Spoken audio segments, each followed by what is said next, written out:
Oui, salut la famille, salut peuple de Dieu. Nous vous saluons au nom de notre Seigneur Jésus-Christ, que la joie et la paix vous soient accordées et données au nom de notre Seigneur Jésus-Christ. Vous êtes vraiment le bienvenu au briefing de notre conférence de la révélation du trône de Dieu. Vraiment, Dieu nous a amenés très loin et aujourd'hui, nous sommes au briefing de cette conférence. Justement, nous voulons épingler et vous conclure ce que Dieu a promis pour son peuple. Vraiment, sans plus tarder, nous voulons entrer à la conférence, c'est-à-dire au briefing. Prions Dieu. Père éternel, nous te sommes infiniment reconnaissants pour ce bon moment merveilleux, glorieux que tu as préparé d'avance pour que ton peuple réunisse comme nous sommes là et que ta volonté soit faite, que tu prends le contrôle, que tu parles, que tu nous communiques ta volonté. Qui suis-je pour parler devant ce multitude de personnes si ce n'était pas par sa grâce? Voilà qu'à cause de cette faveur, que tu prends de place, que je me diminue, que tu te présentes contre ta volonté, je le mette en déroute au nom puissant de Jésus-Christ de Nazareth. Nous te supplions. Amen. Amen, bien-aimé. Vraiment, regarde à ta gauche, dis bonsoir, bien-aimé. Tu tournes encore à droite, tu dis bonsoir, bien-aimé. Vraiment, c'est privilégié d'être là. Vraiment, sans plus tarder, nous parlons de la révélation du trône de Dieu. Nous avons parlé de la révélation, nous avons décortiqué et détaillé ce que Dieu a mis à parler, on l'a déjà déposé et donné. Et le programme de cette briefing, c'était conclure et communiquer encore quelque chose de très important afin que vous sachiez la continuité et le processus du trône, comment ça symbolise. Voilà, nous avons dit que quand Dieu parle du trône, Dieu parle de trois choses. Dieu parle de son royaume et Dieu parle de son règne, Dieu parle de sa administration. Et quand Dieu parle de l'administration révèle aussi les trônes. De manière figurative du trône, c'est l'administration. Alors l'administration due au service, au travail qui doit se faire. Alors, dans cette briefing que nous sommes, qu'est-ce que nous voulons parler? Nous voulons justement épingler ceci. Dieu veut que nous sachions quelque chose de très important. Et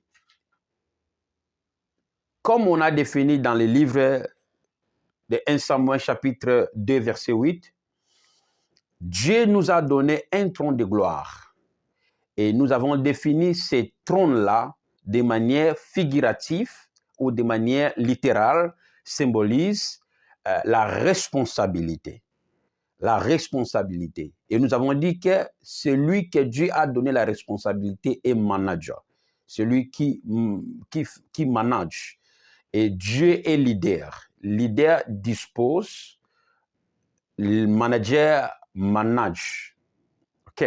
Alors, aujourd'hui, nous voudrons donner encore un autre point pour conclure la conférence, que après les trônes que Dieu t'a donnés, c'est-à-dire la responsabilité que Dieu t'a donnée pour les nations, pour ton pays, pour ta famille, de manière professionnelle que tu fais, tu es docteur, tu es ingénieur, tu es médecin, tu es comédien, tu es chanteur, tu es prédicateur du ministère de Christ, qui que soit que tu es.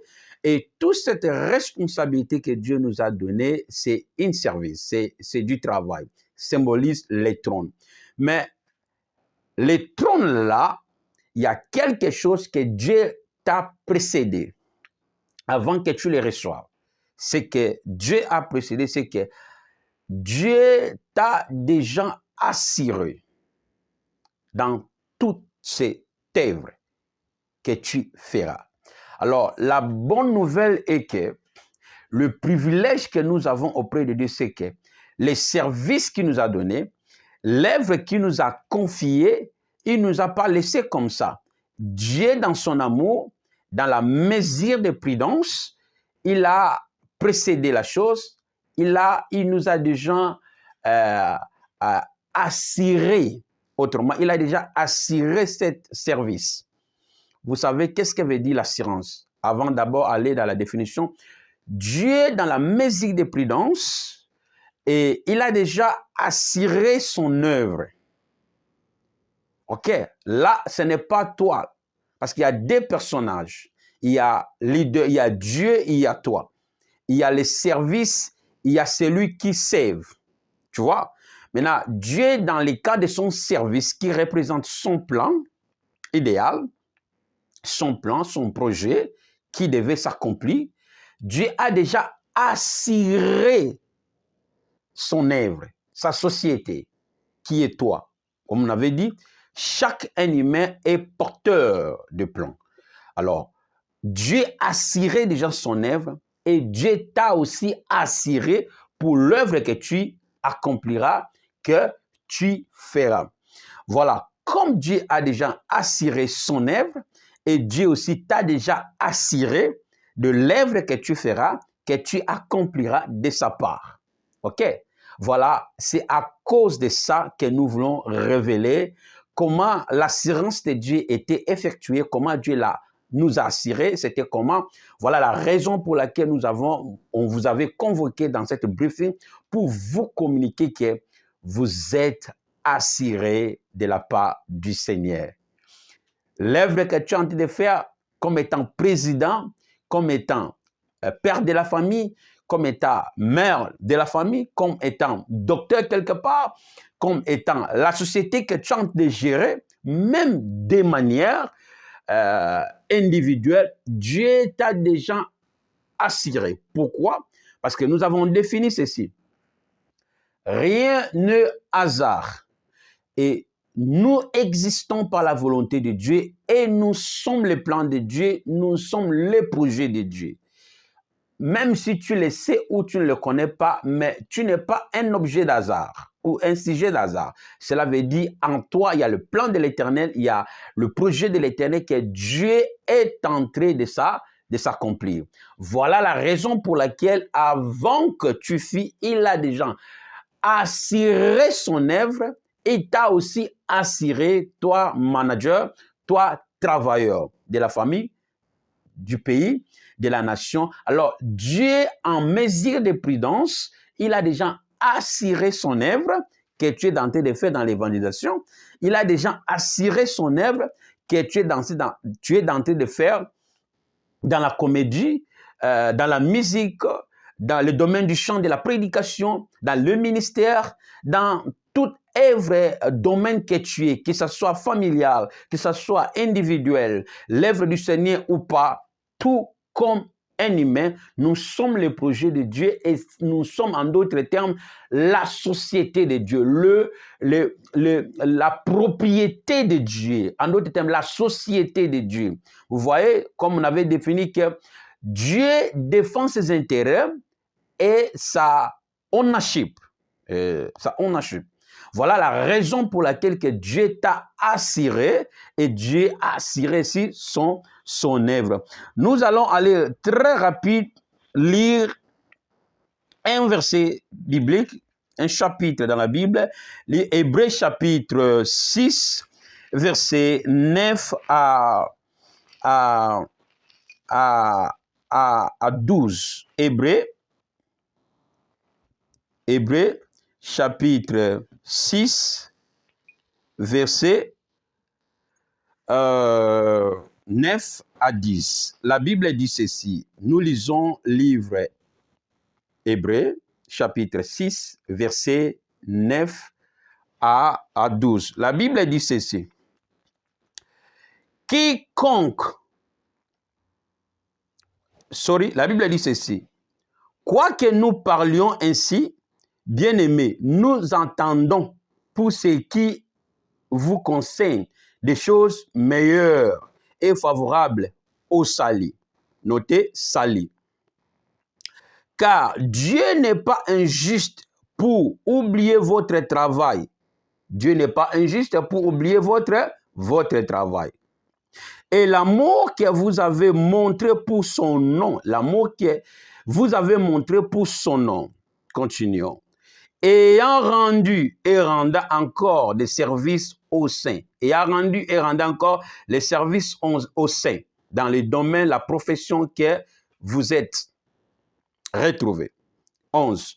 Nous désirons que chacun de vous montre les mêmes ailes pour conserver jusqu'à la fin une pleine espérance, en sorte que vous ne vous relâchiez point et que vous imitiez ce qui, par la foi et la persévérance, hérite des promesses. Ce qui, par la foi, hérite des promesses. Nous allons encore continuer. Lise encore un autre verset. 1 Jean chapitre 5, verset 14 à 15. Continuons. 1 Jean chapitre 15. 1 Jean chapitre 15. 1 Jean chapitre 5, verset 14 à 15. 1 Jean chapitre 5, verset 14 à 15. Ok, nous lisons au nom de Jésus-Christ. La Bible dit ceci. Nous avons auprès de lui cette assurance. Quelqu'un dit assurance. Encore assurance. Je répète. Nous avons auprès de lui cette assurance que si nous demandons quelque chose selon sa volonté, il nous écoute. Ainsi, nous savons qu'il nous écoute. Quelque chose que nous demandions, nous savons que nous possédons la chose que nous lui avons demandé. Faisons un peu une recul du verset 13. Il dit ceci. Je vous écris ces choses afin que vous sachiez que vous avez la vie éternelle en elle. Vous qui croyez au nom du Fils de Dieu. Vous avez la vie éternelle en elle. Vous qui croyez au Fils de Dieu. 14. Nous avons auprès de lui qui Christ que nous avons cru. Ok.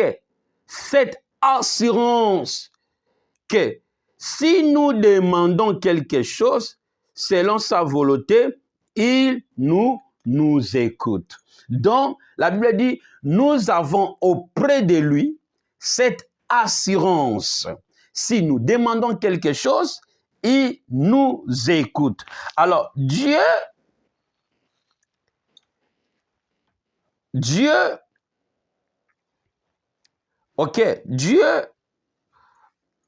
et prenons encore une autre verset plus vite pour que nous terminons rapide.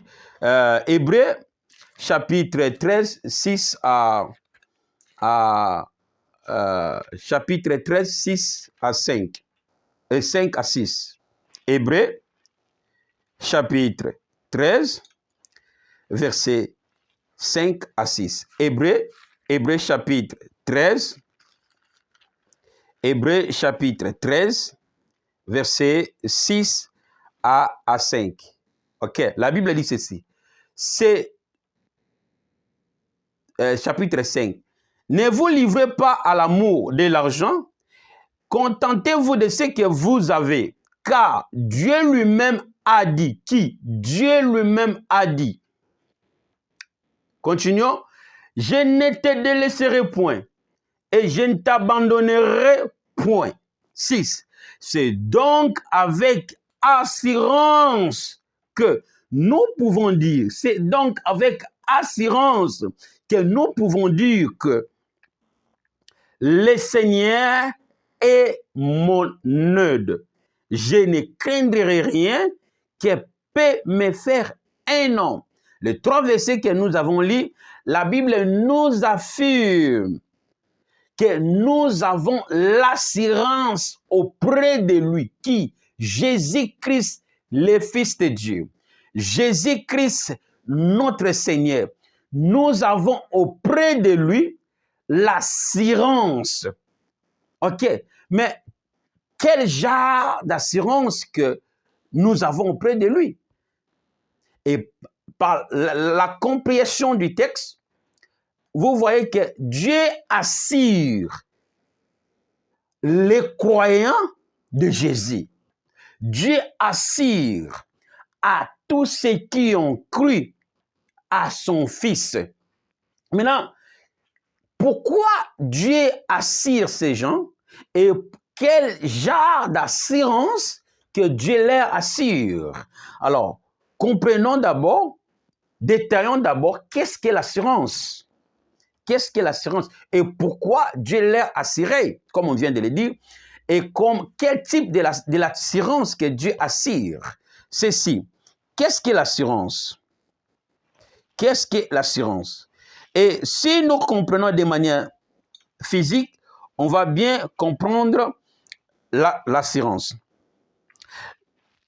Le trône que Dieu nous a donné au niveau administratif, c'est un contrat qu'il a signé avec nous afin de les réaliser ou d'accomplir ces projets. Comme on l'a dit, Dieu nous a donné un service. Alors, le trône qu'il nous a donné au niveau administratif est un contrat.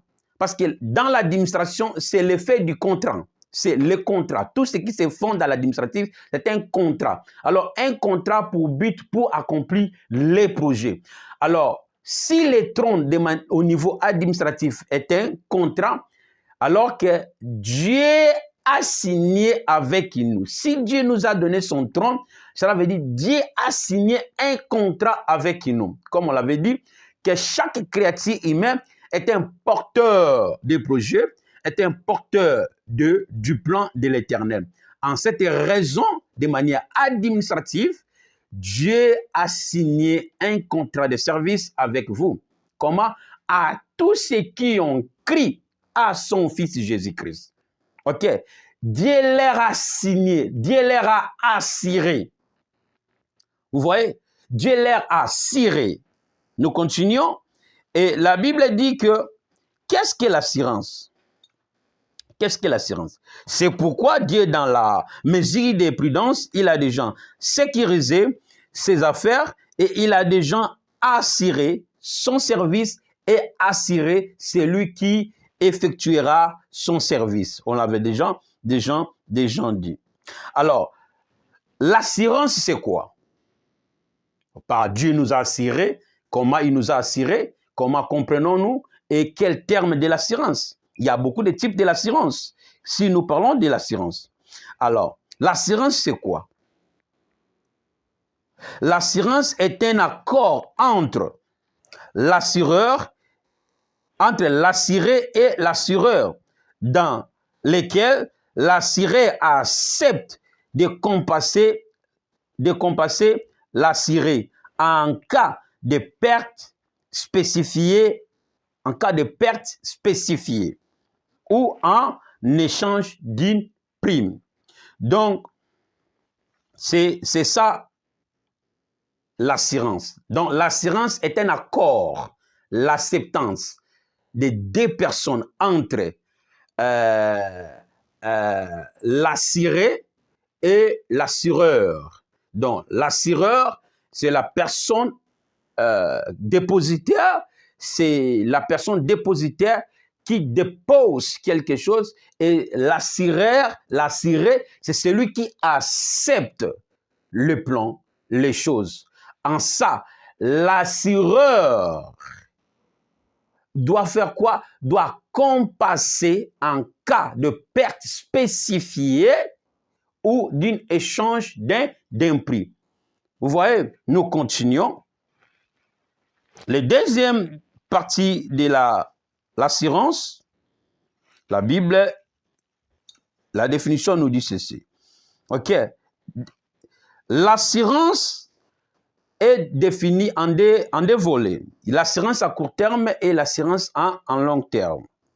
Alors, l'assurance en long terme, c'est l'assurance en long terme, en court terme, est basée sur le principe de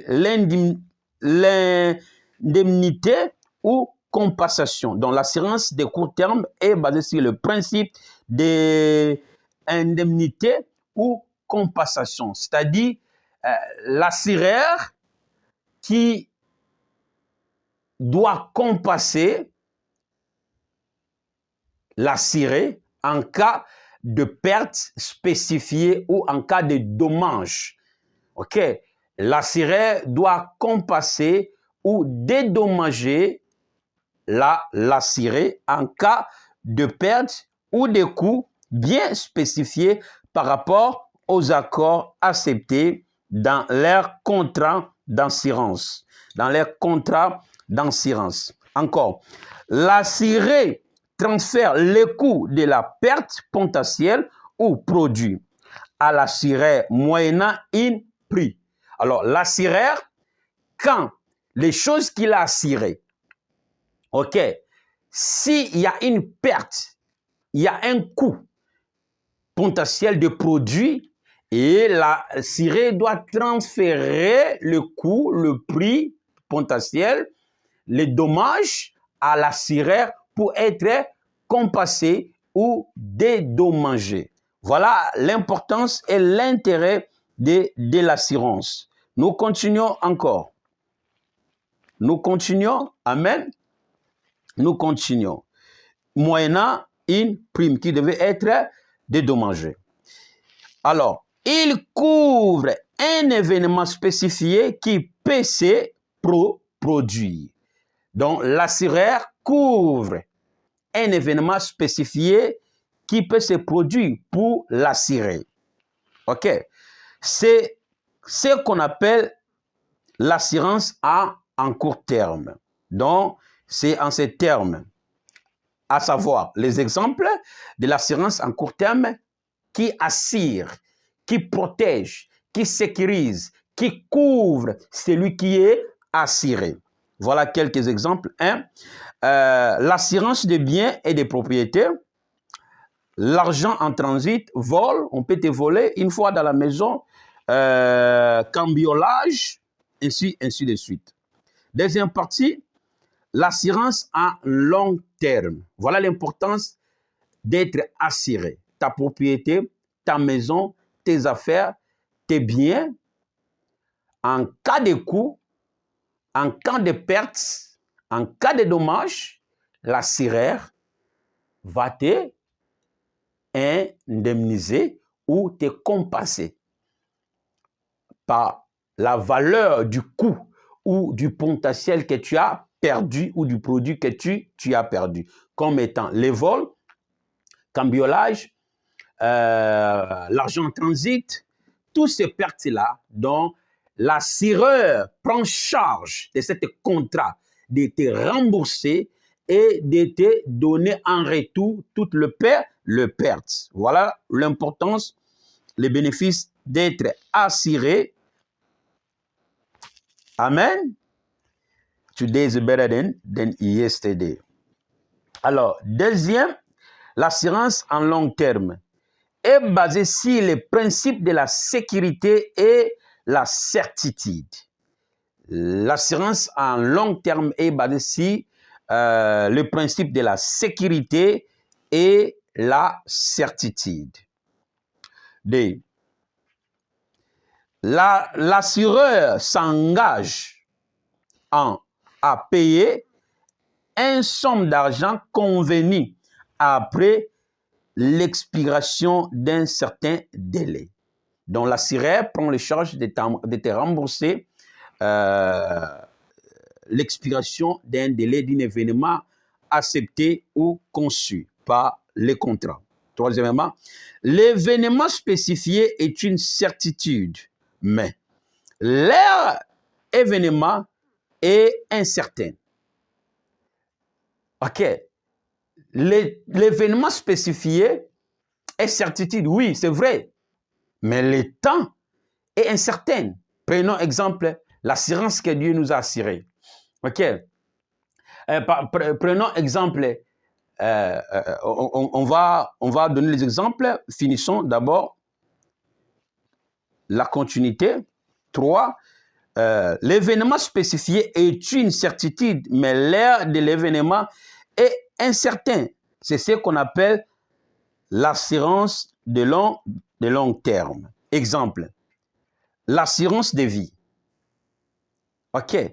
Ou l'assurance de vie ou couverture de vie. Par exemple, qui sait le jour que tu mourras? Personne. Personne.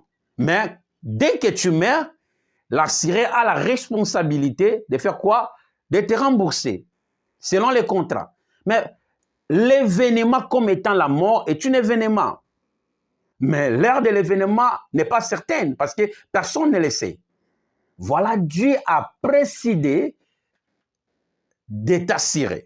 Il y a plusieurs exemples de l'assurance. Il y a exemple de l'assurance. En outre, l'assurance de vie ou la couverture de vie rentre des retraits au fonds de pension. Quand tu vas entrer à la retraite, la société va te rembourser. OK. Troisièmement, fonds de prévoyance. Quatrième, l'assurance de santé ou assurance de médicale. OK. L'assurance d'obsèques. Mais prenons un exemple, l'assurance de vie. Qui sait le jour où il mourra? Personne. La mort est un événement. Mais l'heure de l'événement n'est pas certaine. On ne sait pas quand, comment, on ne sait pas. Mais voilà, Dieu nous a assurés. Prenons exemple, la Bible dit dans le livre de Psaumes que Dieu a déterminé les jours des gens sur la terre en 120 ans. Si nous descendons encore 80 à 70. La mort est évitable. La mort est réelle. C'est certitude. C'est vrai, c'est évident, mais le jour de la mort est incertain. Personne ne sait, on ne sait pas.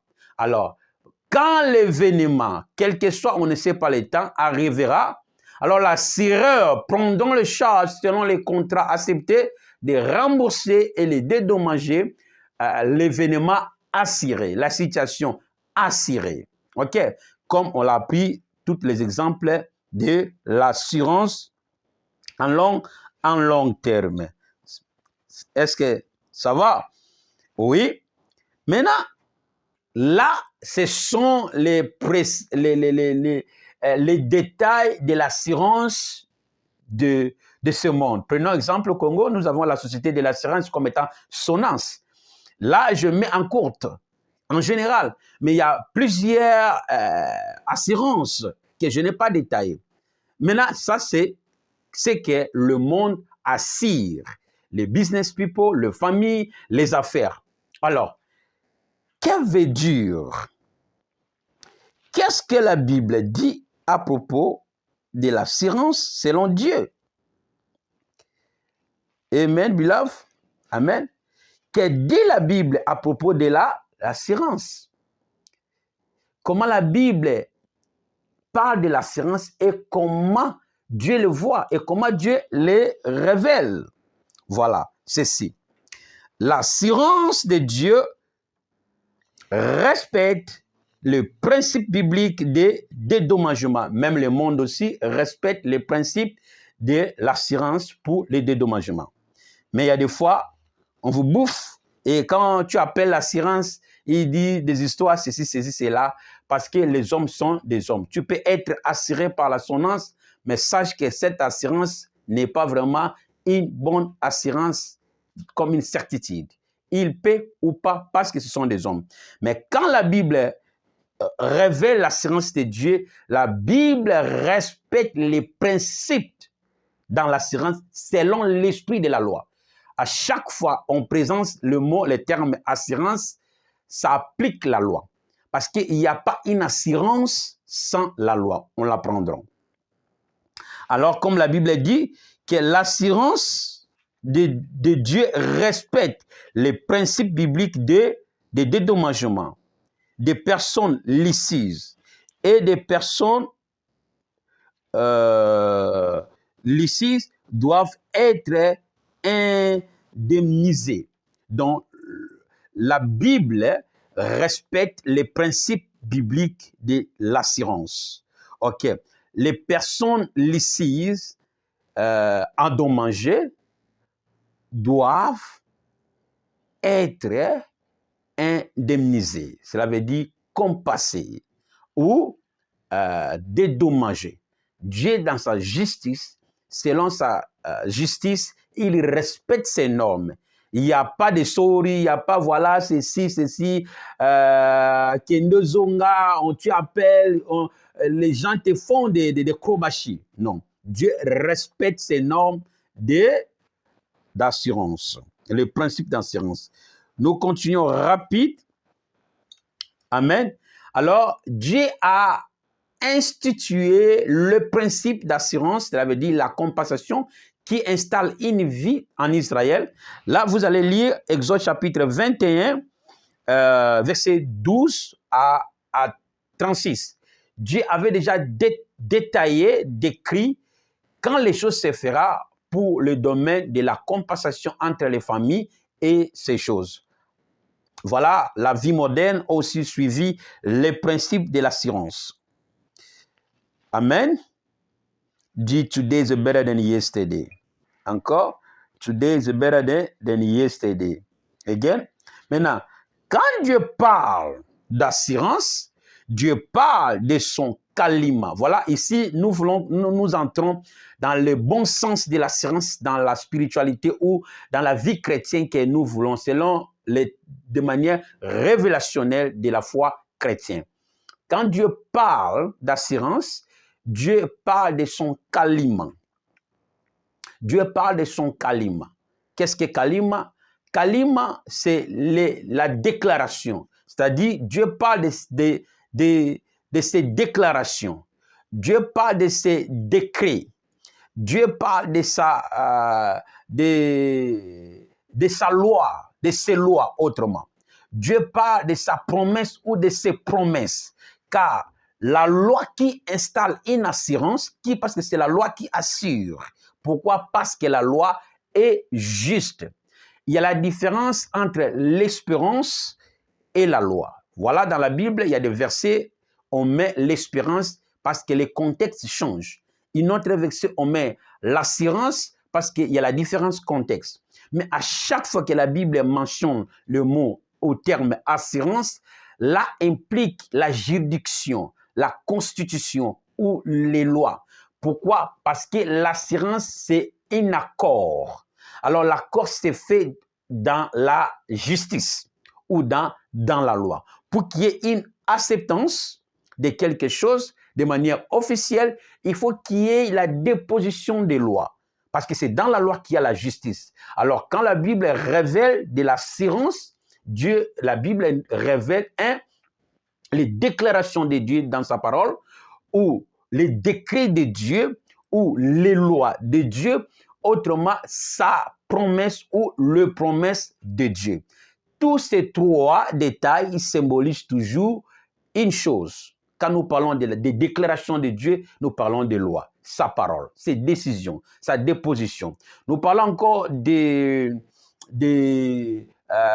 ces décrets, c'est ce que Dieu a décidé, c'est ce que Dieu a déposé pour les humains, pour ses créatures. Nous parlons de ces lois. Les lois, c'est l'origine, c'est la source, c'est la disposition, c'est sa justice. Nous parlons de ses promesses.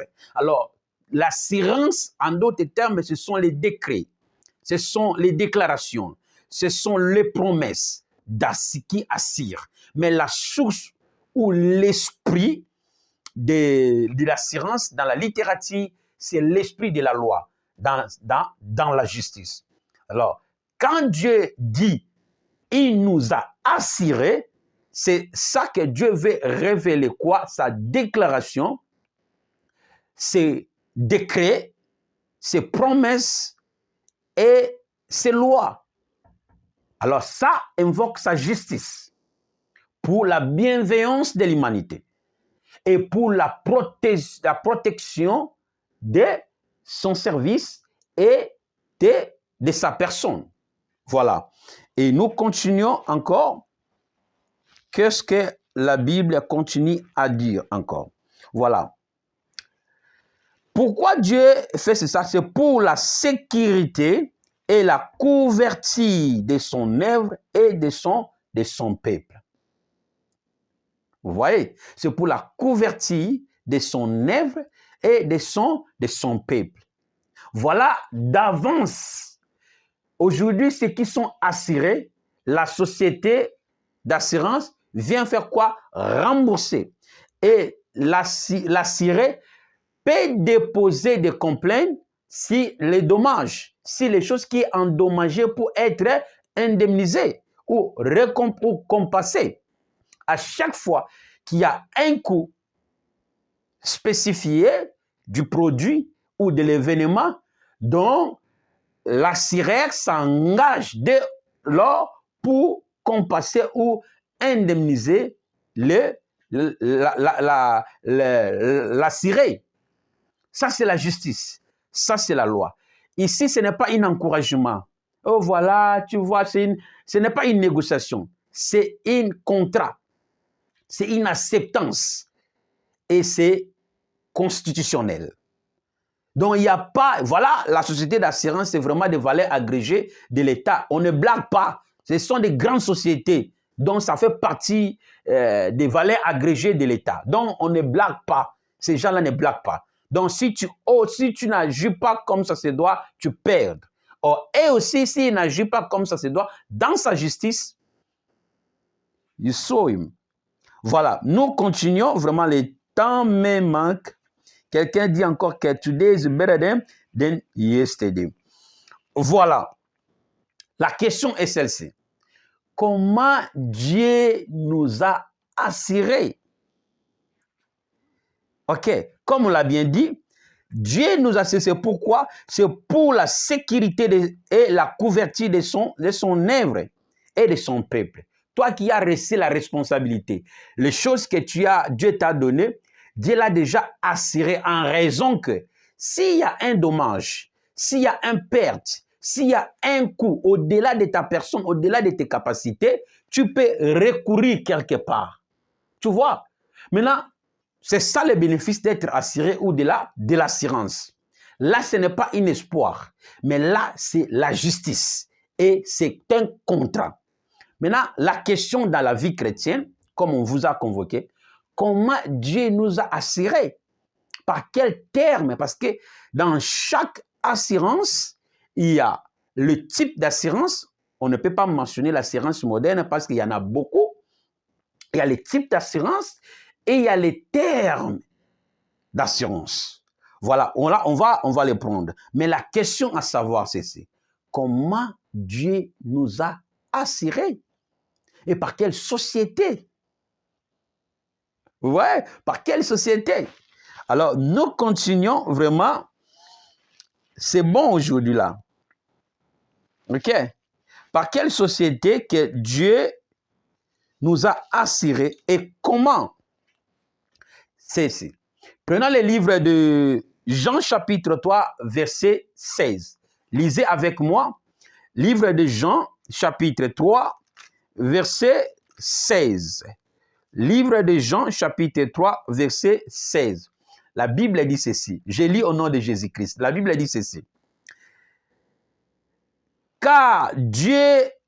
Ok, commençons au verset 15. Afin que quiconque croit, pour bien prendre de la pensée, prenons 14. Il dit ceci.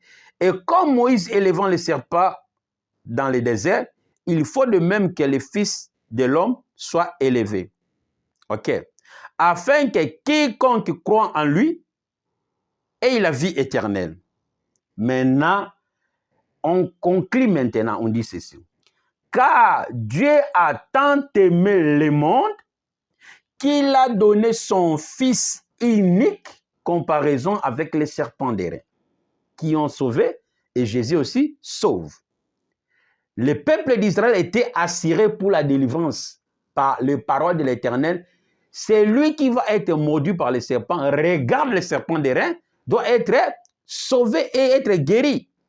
dont la guérison à un moment donné était déjà disposée dans sa loi, dans sa parole, pendant cette circonstance. Quiconque regarde les serpents sera sauvé. Donc, dans la vie humaine, si tu es endommagé par un coup dont Dieu a disposé l'assurance dans sa juridiction en regardant les serpents d'airain.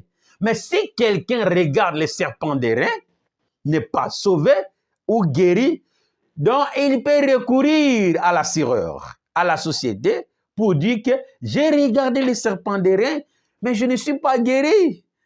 Donc, continuons avec la pensée. Il dit ceci, car Dieu a tant aimé le monde et qu'il a donné son Fils unique afin que quiconque croit, quelqu'un dit croit, en lui, ne périsse point, mais qu'il ait la vie éternelle.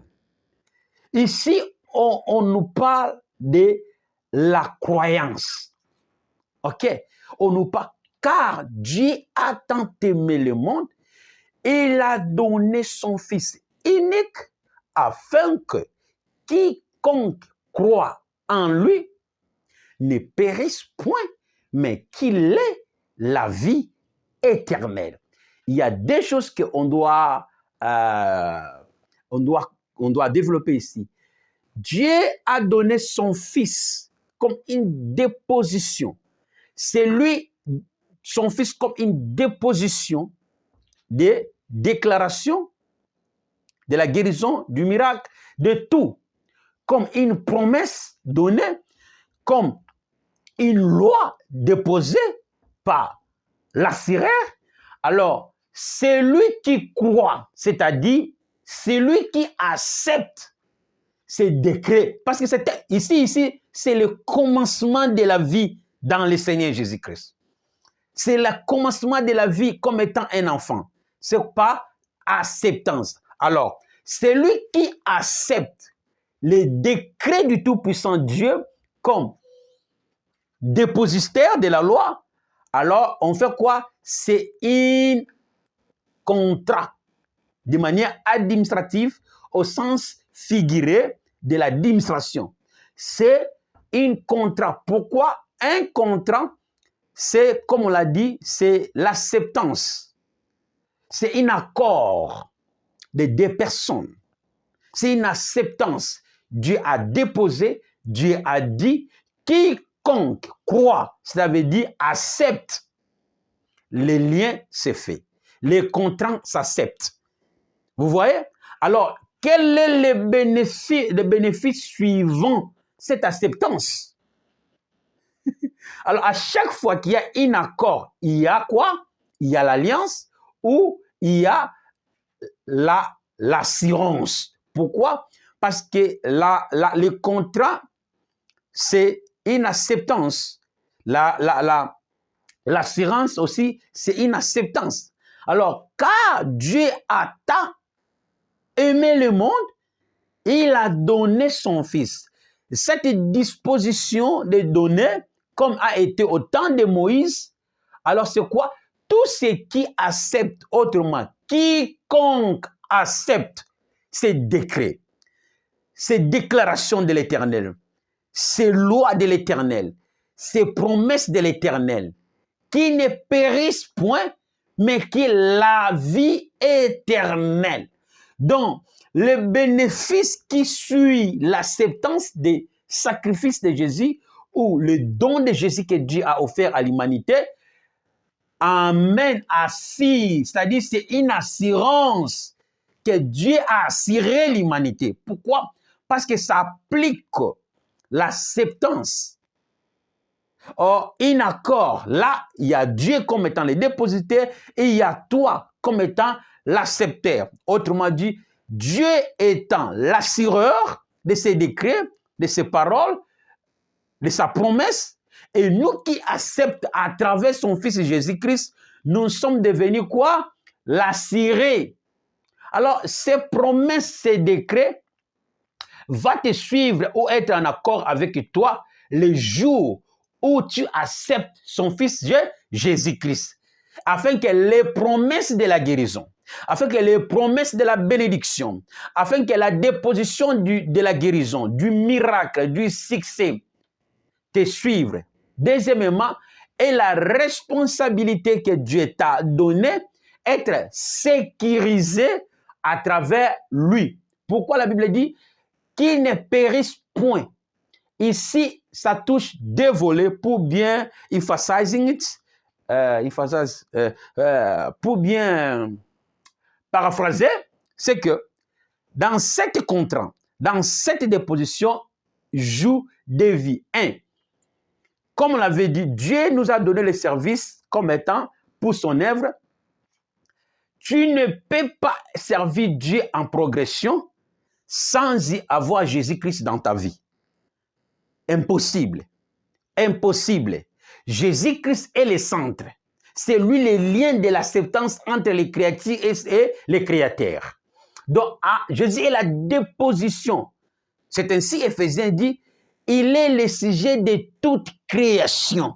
Donc, Jésus-Christ, c'est lui la représentation de la représentation de la loi qui connecte les deux personnages, leader et manager, assureur et assuré. Alors, c'est lui, quand l'assureur, comme étant un individu, accepte ces promesses de Jean 3, 16, entre dans l'alliance de Dieu, entre dans l'alliance. Et dès qu'il est entré dans l'alliance, la promesse lui parvient. Les déclarations lui parviennent. De quoi? De la vie éternelle et de ne pas être péri. Ici, il y a deux volets. Il y a la vie de l'éternité et il y a la vie sur la terre. Concernant tes parcours terrestres, tout ce que tu feras et les services que Dieu t'a donnés est sécurisé et couvert par cet contrat que tu as accepté au moyen de Jésus-Christ, à travers Jésus-Christ.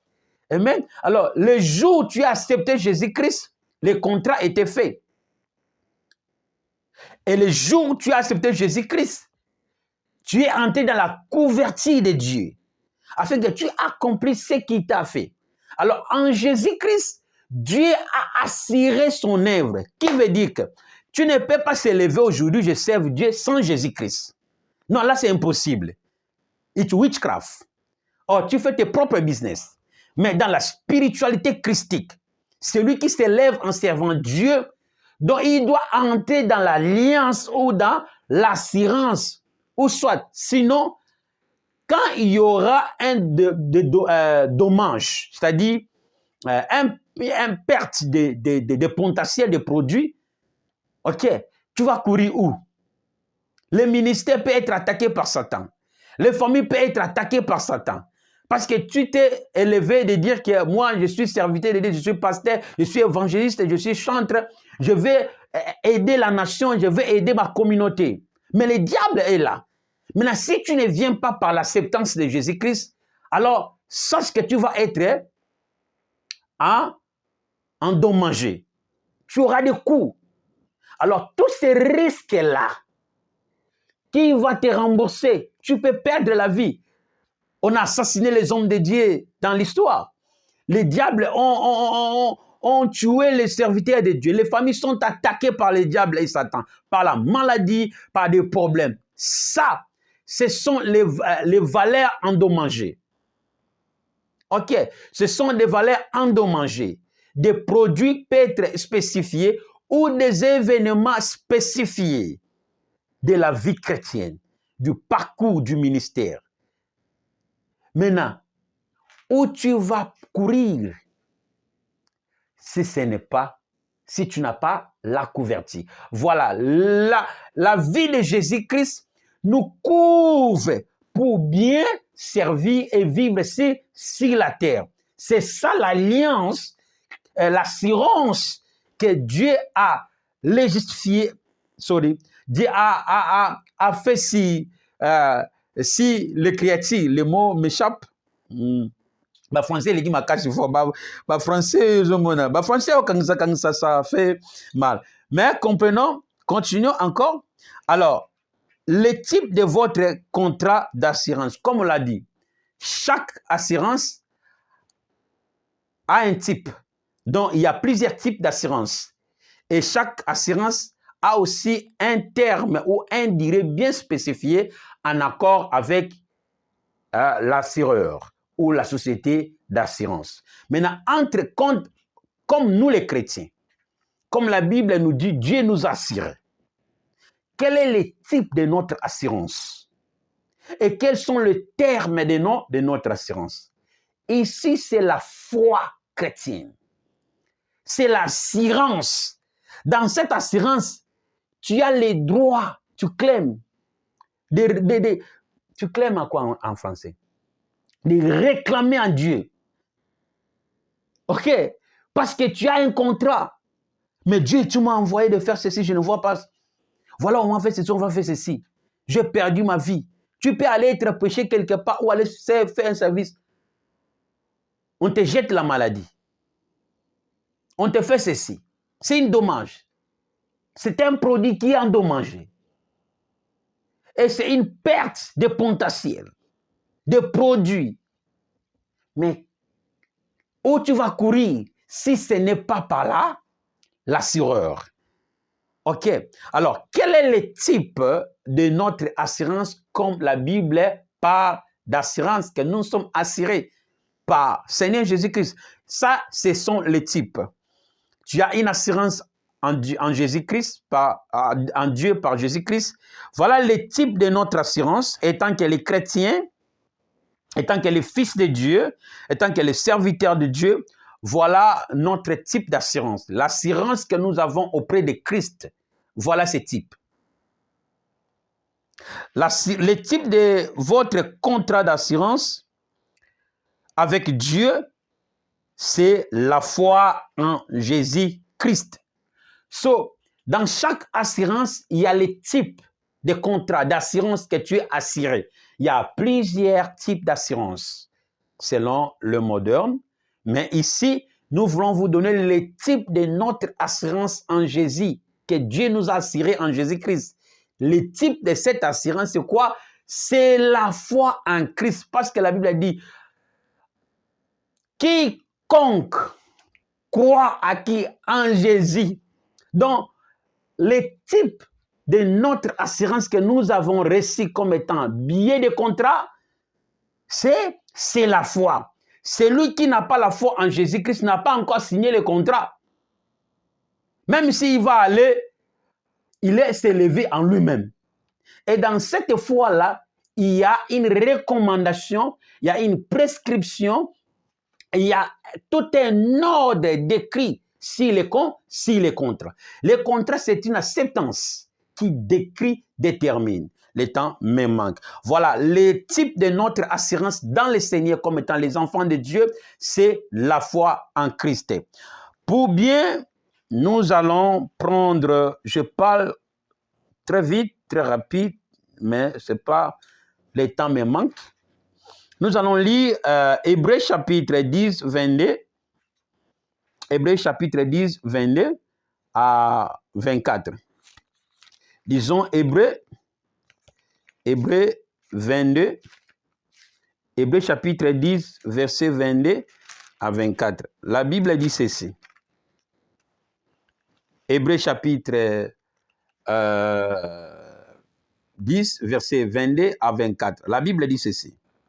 Approchons-nous avec un cœur sincère dans la plénitude de la foi. La plénitude de la foi, par de la certitude. Alors la certitude, c'est l'évidence, c'est l'assurance. Ok? De la foi, le cœur purifié d'une mauvaise conscience et le corps lavé d'une eau pure. Retenons fermement la profession de notre espérance. En d'autres termes, la profession de notre assurance. Car celui qui a fait la promesse est fidèle. Celui qui a fait la promesse est quoi? Est fidèle. Veillons les uns et les autres pour nous exciter à la charité et aux bonnes œuvres. N'abandonnons pas notre assemblée comme c'est la coutume de quelques-uns, mais exhortons-nous réciproquement, et cela d'autant plus que vous voyez s'approcher les jours. Donc la Bible dit, approchons-nous avec un cœur sincère dans la plénitude de la foi. Dans la plénitude de la foi. Quelle plénitude? Or, la plénitude de la foi, pas de la certitude. La certitude, c'est l'évidence de la foi. Qui nous donne quoi? Qui nous donne quoi? Dès 23, il dit, retenons fermement la profession de notre espérance. Ou la profession, en d'autres versions, la profession de notre foi. OK. Que nous avons eu en. OK. Continuons. De notre espérance, car celui qui a fait la promesse est fidèle. Celui qui a fait la promesse est fidèle. Alors, Hébreux encore 11, il dit ceci. Il dit, or la foi est une ferme assurance. Là, c'est bien concret. La foi est une ferme assurance. Or, la foi est une ferme assurance des choses qu'on espère et une démonstration de celles qu'on ne voit pas. La foi est une ferme assurance. La foi est une certitude de l'assurance. La foi, c'est la certitude, c'est l'évidence de l'assurance. Donc, celui qui a la foi dans la loi disposée, cela veut dire croire en ça. Donc, le type de notre assurance, c'est la foi en Jésus-Christ. Pourquoi? Parce que la foi est une ferme assurance. La foi est une certitude d'assurance. Donc, celui qui a la foi, comme la Bible dit, quiconque croit en lui ne périsse point, mais qu'il ait la vie éternelle, qu'il soit assuré. Pourquoi? Parce que la foi est une ferme assurance. Voilà, le type de notre foi, c'est le type de notre assurance, c'est la foi en Jésus-Christ. Pourquoi? Parce que la foi est une ferme assurance, une espérance. Or, quand nous parlons d'assurance, nous parlons de la déclaration, la justice, les lois et la déposition, le caliment de Dieu. Nous continuons. Et la durée de cette foi. La durée de cette foi. OK. La durée de cette foi. Le nom de votre société d'assurance, c'est Christ. Alors, le type de notre foi, de notre assurance, c'est la foi en Christ. Tu dois croire pour entrer dans la promesse et pour bénéficier les paroles de la sécurité, toute la sécurité et toute la disposition donnée en Christ par Dieu. Et la société de l'assurance qui nous a assurés, c'est Christ. Car Dieu a tant aimé le monde, il a ouvert une société d'assurance. À quiconque croit en lui, qui ne périsse point, même si on t'attaque, même si on te rejette, même si les choses sont endommagées, recourir, tu peux être quoi? Remboursé ou indemnisé. Être compassé. Alors, continuons. Continuons. Comment encore? Alors, les termes ou la durée de votre assurance. Dans chaque assurance, il y a la détermination. Il y a l'assurance en long terme et l'assurance en court terme. Donc, l'assurance en court terme et l'assurance en long terme, comme on l'a bien décrit et déterminé là-bas. Maintenant, l'assurance en court terme, selon Dieu, selon sa juridiction, selon sa déposition, c'est comment? Donc, l'assurance que nous sommes assurés en Christ, en Dieu par Christ, c'est nous était assurés où? C'était depuis la naissance jusqu'à la seconde venue du Christ. Nos vies et ce que nous faisons ou possédons sur la terre ont déjà été couverts, sécurisés et assurés par Dieu à travers Christ. Donc, l'assurance de Dieu en court terme, pas de la vie terrestre avant la venue, avant le second venue du Christ. Et depuis que tu es né, jusqu'à ce que Christ apparaîtra, c'est court terme. Dans ta vie, ce que tu possèdes, tes véhicules, ta maison, tes choses, comme étant tes propriétés, tes biens, l'œuvre que tu es en train de faire pour le Seigneur Jésus est déjà couvert sous l'assurance. Parce que tu as accepté. Ta famille est sous l'assurance. Tes maisons, tout ce que tu possèdes comme étant des propriétés de biens, tes sociétés, là ici je ne parle pas de la spiritualité, c'est physique.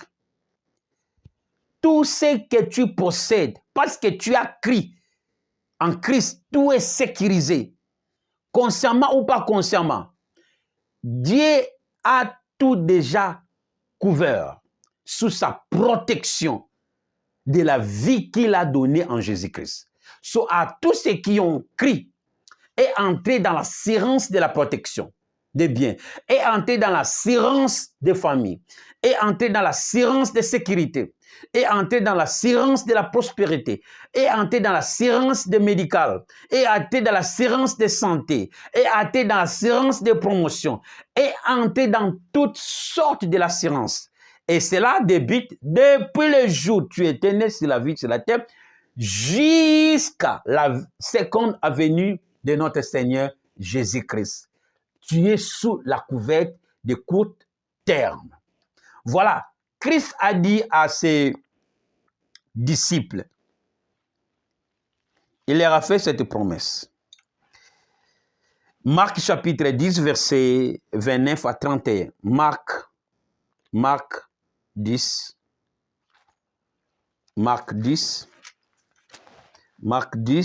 29 à 31. Marc 10, Amen. Today is better than yesterday. Again, today is better than yesterday. Dis avec moi, today is better than yesterday. Lelo ele kilobi. Lelo ele kalobi. Amen. So, chapitre 22, Marc chapitre 10, verset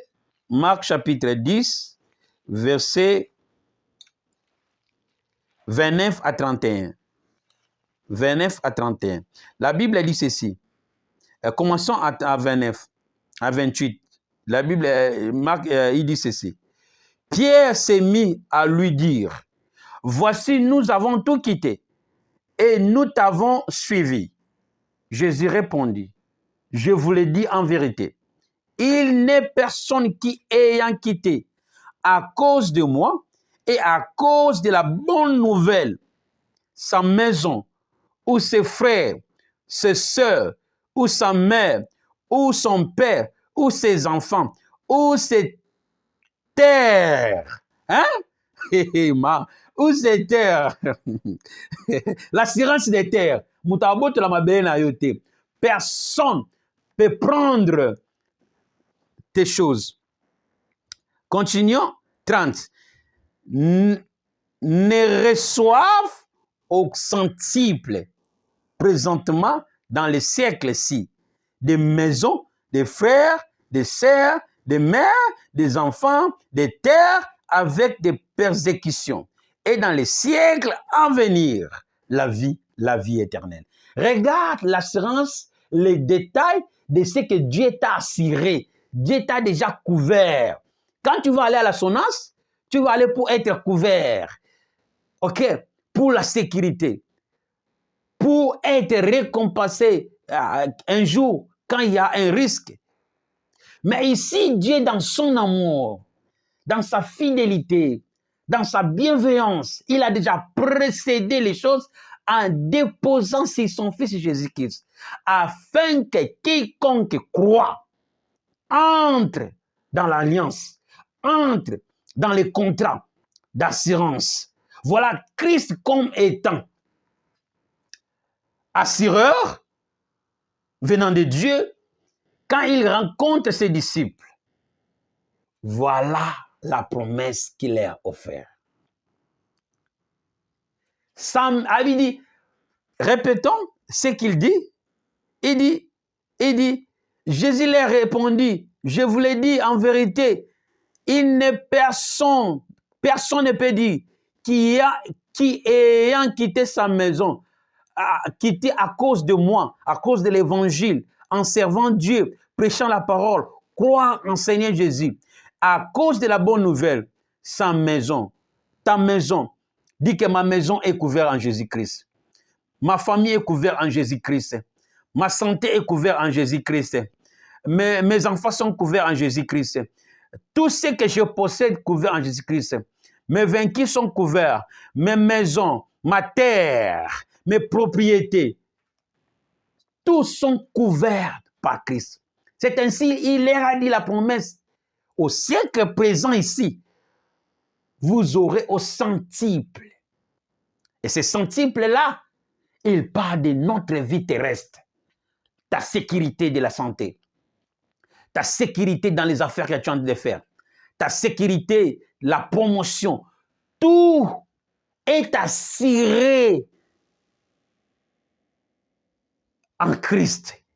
Quel privilège, bien-aimé, d'appartenir à Dieu. Et maintenant, il dit ceci, après recevoir toutes ces choses, au siècle à venir, vous aurez quoi? La vie éternelle. Donc, le contrat que nous avons avec Dieu en Christ est en deux termes. OK? De la vie avant l'éternité et dans l'éternité. Tous ceux qui ont cru en Christ sont couverts de la vie terrestre et bénéficient aussi l'éternité. Donc, tu étais déjà assuré pour l'éternité. Quelqu'un dit, je suis assuré pour l'éternité. Et que, again, je suis assuré pour l'éternité. Encore, je suis assuré pour l'éternité. Ta famille est assurée dans le Seigneur. Tes maisons, tes voitures, tes véhicules, tout ce que tu possèdes, tout ce que tu fais sur la terre, tout, sans exception, tes enfants, ta famille, parce que tu y as cru et tu entres dans la couverture, dans l'assurance de la promesse de Dieu. Ça se comprend? Alors, deuxième terme, long terme. L'assurance en long terme. Continuons.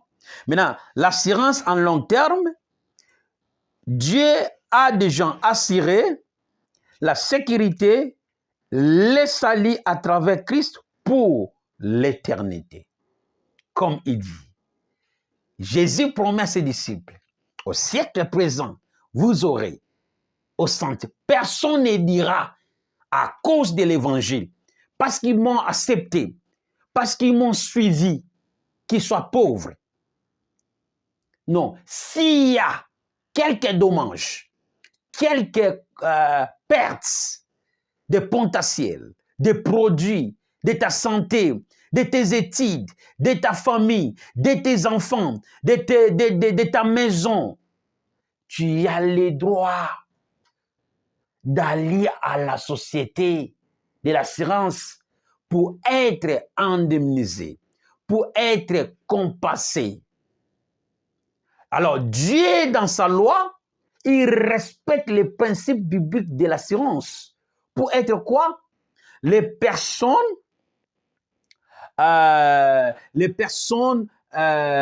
licites méritent quoi? Le dédommagement. Dieu doit te dédommager. et ils doivent être indemnisés ou compensés à cause de leur déposition dans l'agrément, dans l'acceptance du contrat. Donc, en long terme, parle de l'éternité. Alors, c'est là, Dieu t'a déjà déposé en Christ quoi? Les salis. Dieu a déjà déposé en Christ les salis, la sécurité pour l'éternité. Alors, quiconque croit en lui ne périsse point, mais qu'il ait la vie éternelle. Donc,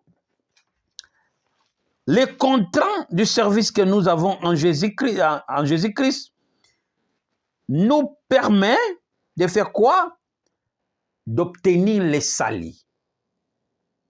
Celui qui accepte, travaille selon les prescriptions, la déposition du salut et de la sécurité pour l'éternité est déjà mis. Ok, alors l'assurance que nous avons, que Dieu nous a assuré, est en qui? Et en Jésus-Christ. Alors l'assurance que nous avons reçue en long terme parle de quoi? De l'éternité. So, après la seconde venue de Christ, après le millénium, et Christ leur a fait les promesses qui les disciples, toi et moi, qui ont accepté Jésus-Christ, Christ nous a fait la promesse de quoi? De l'éternité. Qui veut dire, les salis est dans aucun nom. Les salis est au nom de Jésus-Christ. À tous ceux qui ont crié à son nom, il leur a donné le pouvoir. Et il leur a fait entrer dans l'assurance. Ça veut dire, ayant Jésus-Christ dans notre vie, nous pouvons dire que nous avons l'assurance de vie. Nous avons l'assurance de l'éternité. Alors, si tu n'as pas encore reçu Jésus-Christ comme Seigneur et Sauveur, pour l'assurance, pour la sécurité, pour l'éternité, il est temps pour toi de recevoir Jésus-Christ. Tu peux répéter avec moi que Seigneur, j'ai écouté ta parole, mais je veux être appartenir dans cette alliance. Je veux être appartenir dans ce contrat. Je vais accepter ton Fils Jésus-Christ.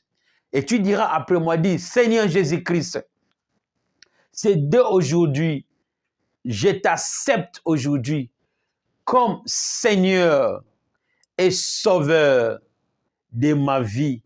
Comme l'Écriture nous a dit, selon Jean 3,16, car Dieu a tant aimé le monde, il a donné son Fils que tu es, afin que quiconque croit ne périsse point, mais qu'il ait la vie éternelle. Aujourd'hui, je crois en toi.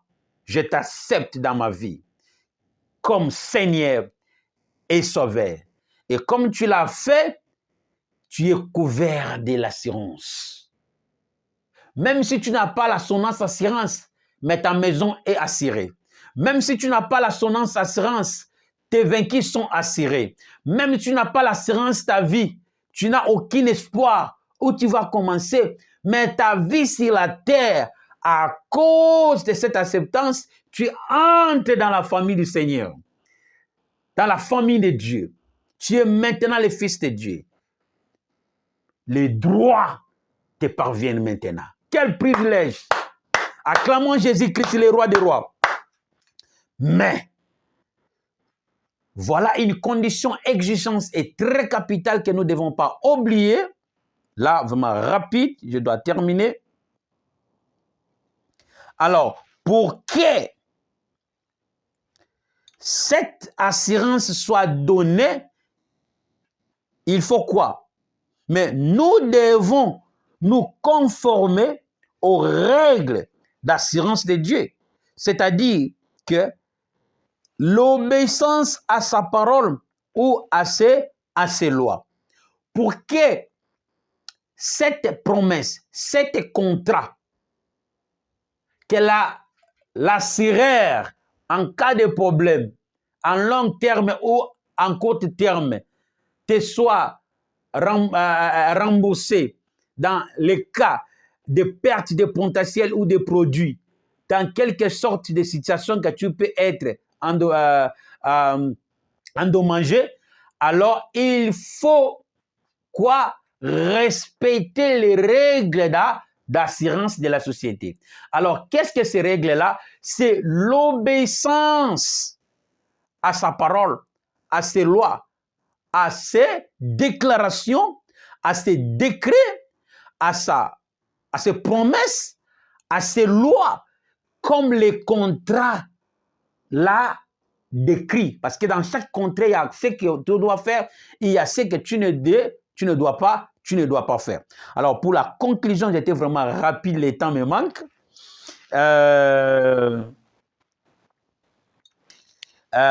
Nous lisons le livre 1 Jean chapitre 3, verset 20 à 23. 1 Jean chapitre 3, 1 Jean chapitre 3, 1 Jean chapitre 3, 22 à 23. La Bible dit ceci. Bien-aimés, si notre cœur ne nous condamne pas, commençons verset 21, 1 Jean chapitre 3, verset 21, la Bible dit ceci.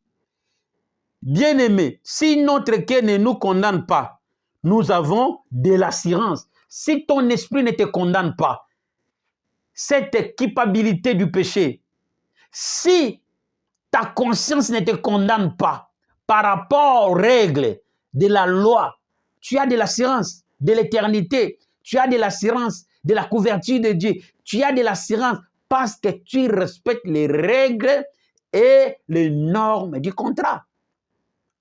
Ok, 22. 22. Nous avons de l'assurance devant Dieu, c'est-à-dire devant sa loi, sa juridiction, son contrat. Un jour, il te dira, non, mais tu n'as pas respecté. C'est comme si tu avais l'assurance. Qu'est-ce que les gens? Les gens de la société de l'assurance viendront faire l'expertise, mais vérification. Si les normes ont été bien suivies, si les normes n'étaient pas bien suivies, on va te disqualifier. Mais si les normes étaient bien suivies, tu avais respecté les normes d'assurance, voilà, on va te dédommager en cas de perte de potentiel de produits. Il va te indemniser plutôt. Il va te compenser. Il va te rembourser. Il va t'assister. De même chose avec Dieu que la Bible dit.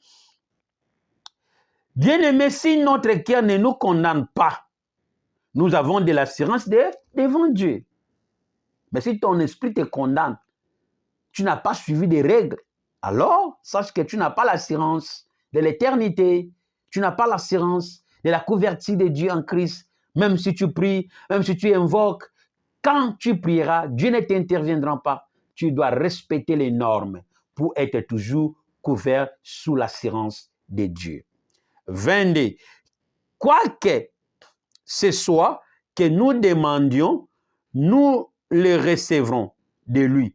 Parce que nous gardons ses commandements. Parce que nous gardons quoi? Ses décrets. Parce que nous gardons quoi? Ses promesses à l'obéissance. Nous gardons quoi? Ses lois, ses commandements et ses caliments. Continuons. Et que nous faisons ce qui lui est agréable. Nous faisons tout ce qui est agréable et les normes du règlement d'assurance. Voilà quel privilège d'appartenir ou d'avoir les fiches de contrat d'assurance. Depuis aujourd'hui, que le ciel et la terre soient les témoins de cette bonne nouvelle, afin que quiconque croit parvienne, que cet contrat, que cette assurance, que ces droits lui parviennent, qu'il entre dans l'assurance du Seigneur. Et dès aujourd'hui, tu as les fiches de contrat, de l'assurance pour ta famille, pour ta future, pour tes enfants, pour tout ce que tu feras. Dieu t'a déjà assuré d'avance, t'a déjà protégé d'avance. À partir de maintenant, tu dois prier, Seigneur, merci pour le privilège et ta bienveillance que tu m'as fait d'avoir l'assurance et d'être assuré à ton Fils Jésus-Christ. Priez au nom de Jésus-Christ. Seigneur, merci pour les privilèges d'assurance que tu nous as donnés au nom de Jésus-Christ. Que Dieu vous bénisse. Nous vous voyons. On se revoit prochainement. Je vous prie, bien-aimés, partagez ces messages. Et si tu n'as pas encore abonné, je vous en prie, abonnez. Acte de s'abonner, c'est participer à cette bonne nouvelle du royaume qui est venu auprès de vous et de partenir, de remplir les normes et les règlements de l'assurance du Seigneur parce que c'est là où le message vous était donné. Et en partageant, en cliquant à s'abonner, tu acceptes d'être membre du royaume de Dieu. C'était votre humble serviteur, apôtre John Mouzé Bantoto. On vous attend à la prochaine épisode. Merci beaucoup.